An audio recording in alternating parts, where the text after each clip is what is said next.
Welcome back to the morning show here on Arise News. Joining us now is our in-house analyst, Victoria Peppel, with stories trending around the world. Hello, Victoria. Good morning. Hi, Victoria. Good to see you. I love the red on you. Thank you. Looking great. Beautiful color. Thank you. Looking fantastic as well. What's going on? No compliments for you, sir, today.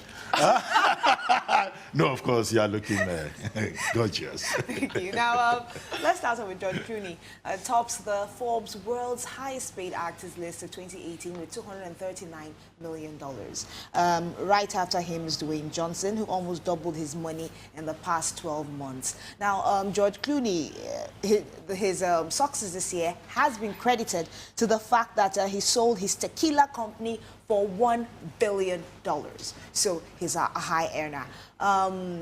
Clooney scored a career-high pre-tax paycheck of $239 million between June 1st, 2017 and June 1st, 2018. This 57-year-old tops Forbes' annual ranking of highest-paid actors, which tallies both on-screen and extracurricular earnings in a 12-month scoring frame.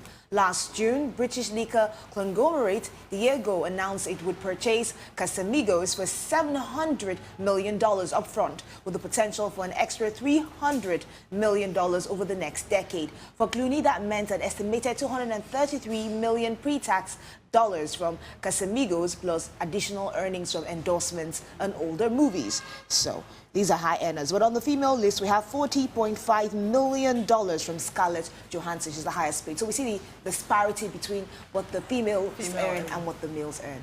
Really sad. No, but I think the key point there is about, his success, one as an actor, and two, what he gets from extracurricular activities, his investments. Well, we're saying that there's a huge pay disparity in the industry. Victoria has to.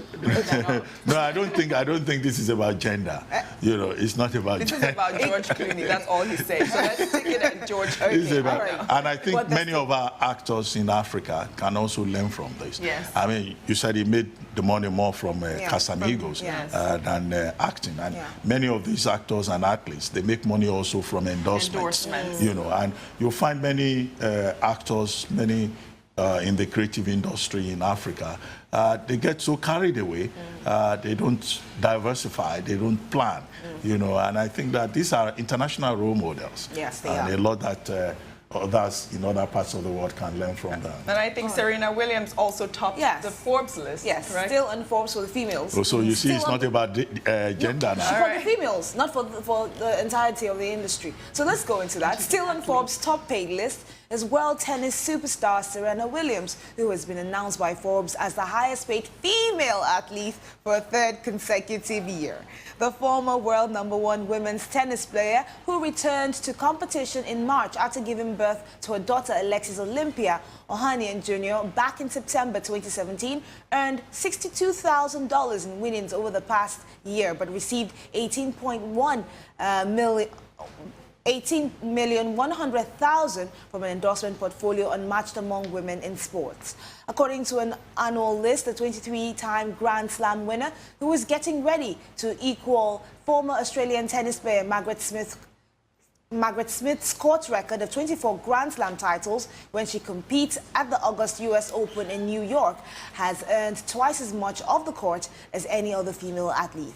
While for the male athletes, Floyd Mayweather still tops Forbes' annual look at the world's 100 highest paid athletes for the fourth time in 7 years. Once again, we see pay disparity between the male and the females. Serena is $18.1 million from endorsements and $62,000 in prize money. Out of top 10 females, we have 8 as tennis players who are making the top 10. And for the men, on Serena here. So she has gotten this for 3 consecutive years. She's having such a great year. And I believe she was also on the Times New York. I mean, the Times magazine. Currently, I saw that earlier this morning, where she was talking about her daughter and how she spends more time with her daughter lately. She's a great woman, and we must commend her. Yeah, I think the key point about her is her talent, our determination, our doggedness, and, combining motherhood with career. Our ranking now, I think she's now 17th in the world, but that has not discouraged her. Yeah, and she's determined to get back to form. And, you know, and she's so happy, you know, with her daughter. And motherhood, you know, fits her so well, if I may say so. So the men in the men in total, they've earned about $1 billion, a top 10. Oh wow! Okay. We have Floyd Mayweather topping the list. We have the footballer, the very good-looking footballer. What's his name? Good for them. Cristiano Ronaldo. Good for them. Okay. And they're making much more than the women. We need to address maybe someday, you know, we'll have that conversation. one of you or both of you will end up as a top earner or so. Amen. And Amen. you make the Forbes list. Amen to that. Yeah, there are women, African women on the Forbes list. Amen. Yes, you know. Amen. Now, a North Carolina middle school teacher was suspended from her job after administrators found out that she's also a part-time pole dancing instructor. Candace Mason was brought on to teach at West Hook County Middle School a couple of weeks ago. However, her happiness about getting the new job was short-lived when one of her pole dancing videos that she posted on her private Facebook page somehow made its way to the desks of her new boss and co-workers. Candace received a letter shortly after that she was being suspended. Although the school didn't go into details as to why she was suspended, but said as role models for the school system, employees are responsible for their public conduct, even when they're not performing their job duties as employees of the school system. My question is, why post a video like that on Facebook? When you're a teacher? Well, what was she trying to do? Well, what she wanted to teach? Well, it's a very dicey situation. Of course, the school is big on role models, and we know it's all about the morality here. So it's a bit uncomfortable. Yeah, well, the issue is, what exactly has she done wrong? Well, she says she does. No, I get the point about setting a good example. Yes. But it's not as if she's doing this for commercial purposes. She says she's doing it as a form of exercise and as a form of self-expression. But she's been suspended with pay, okay, which means that they are, you know, they are still looking at the matter.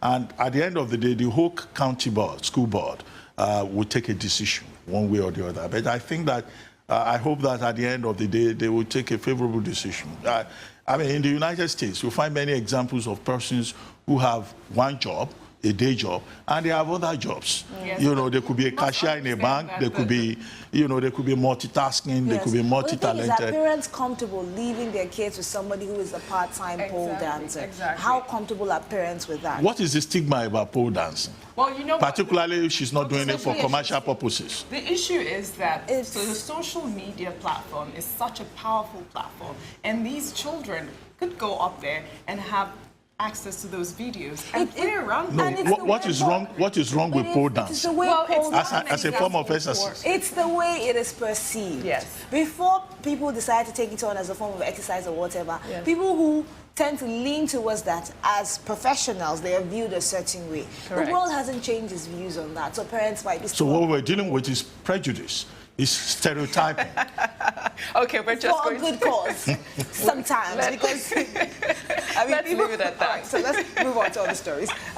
Laolu Akande, spokesman for Vice President Yemi Osinbajo and possibly a relative of the actress Dakore Akande, is campaigning for her to win the Best Actress in a Comedy in the upcoming Africa Magic TV Awards. What are your thoughts? So Laolu Akande doesn't have enough work to worry about. As spokesman to the Vice President, he's busy on Twitter promoting who should win or who should not win. It's like when you're family, because they share the same surname, so we suspect that they're family. No, I don't think they are related. Maybe they just have the same surname. Okay. Dakore is Dakore Egusun Akande. By marriage. She became Akande by marriage. They could be related by marriage. Well, so, but I mean, with all the issues that this Nigerian government has to face, and I've had to complain to some of the people working for President Buhari. I said, look, I see some of you, you go on Twitter, you are busy contributing to chit-chats, you know, serious things, when your principal is having a public relations crisis. You know, I once told one of them, I said, why don't you people just focus on the job? This, to me, you know, if Laolu Akande indeed is doing that, it's an expression of idleness. So, you should focus on the job. Okay, let's take a cue from the American president, Donald Trump. He has a PR crisis, but that hasn't stopped him. Have you seen I don't think there's anything wrong with helping out and promoting on social media. Everybody, I mean, listen, Dakore Egusun Akonde is it's a lovely actress, of course. Beautiful. Very versatile. Yes. No, I'm not talking about beauty. I'm talking about versatility, yes, a talent. is, yes. Okay? So I have nothing against her. Okay. But for the spokesman to the vice president to abandon his work. You talk about hobbies, right? That's his hobby. He's letting his hair down. You got it right there. Very good. Well, thank you so much, Victoria. This was great. That's all from What's Trending. We'll take a short break now. When we return, we will be joined by Jabman and Nicola Walker. Stay with us.